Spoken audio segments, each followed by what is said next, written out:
Hello everyone, this is Ogre Boy, and I'm going to be doing my review for A Nightmare on Elm Street 2, Freddy's Revenge. This movie came out within a year of the first movie in 1985, and is directed by Jack Shoulder, and is written by David Chaskin. This movie follows a new kid named Jesse who moves into Nancy's old house on Elm Street, and he starts getting haunted by Freddy, who's wanting to possess him. That way he can come back to the real world to kill as many people as he can. The cast is decent. It's not like the best acting in the series, but they're not absolutely terrible actors, I guess, either. But Mark Patton plays Jesse, and he does a good job for the most part. Kim Myers plays Lisa, his girlfriend, who looks almost exactly like Meryl Streep. I mean, a lot of people, I think, even thought that was Meryl Streep back in the day, from what I've heard. And she's good in this. I mean, she isn't Meryl Streep, but she's still a good actress. And Robert Russler plays Grady, Jesse's best friend. He's pretty decent, and him and Mark Patton have really good chemistry and everything. And Marshall Bell, who was in Stand By Me and Total Recall and some other great movies, and supporting roles and stuff, is in this. He plays Coach Schneider, the jerk coach. But the cast is all pretty good. This is easily my least favorite one of my least favorite movies in the franchise. I don't know if it's my least favorite, but it's definitely one of them. Out of the and everything. Like I said, the acting wasn't bad. It's just the story is kind of slow and boring.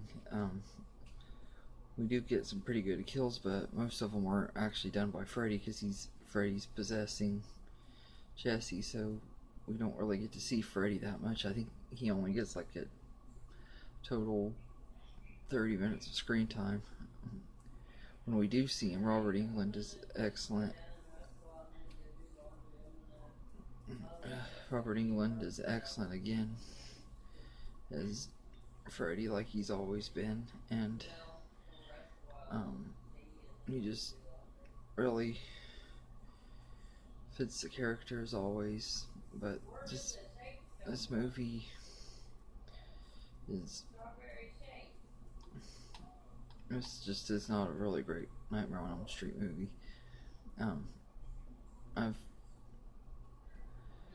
I don't really like that we don't get to see Freddy very much, but when we do, though, he gets some really awesome kills. That whole scene at the end of the movie when he's going through killing people at the pool party, we get some really awesome scenes there. But besides that, we don't really get a lot of seeing Freddy very much.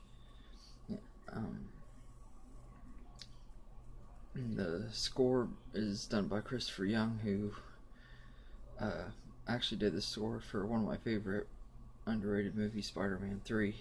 I know I'm going to get a lot of hate for saying that, but I love Spider-Man 3, and I thought his score was really good in that.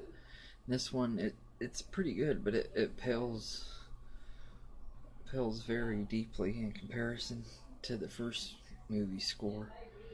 But the cinematography is done by the same guy who did the first one, and it's still done very well for the most part. It doesn't quite have the eerie look that the first movie had, but it still fit. And I will say that this one does have some of the best special effects in the movie. Like, there's a part where Freddy cuts himself out of Jesse's body, and that was just really cool looking. And there's some really awesome practical effects, like all these movies have. But besides the special effects and everything, this is not one of the best films in the series and everything. I'd give this one a 6 out of 10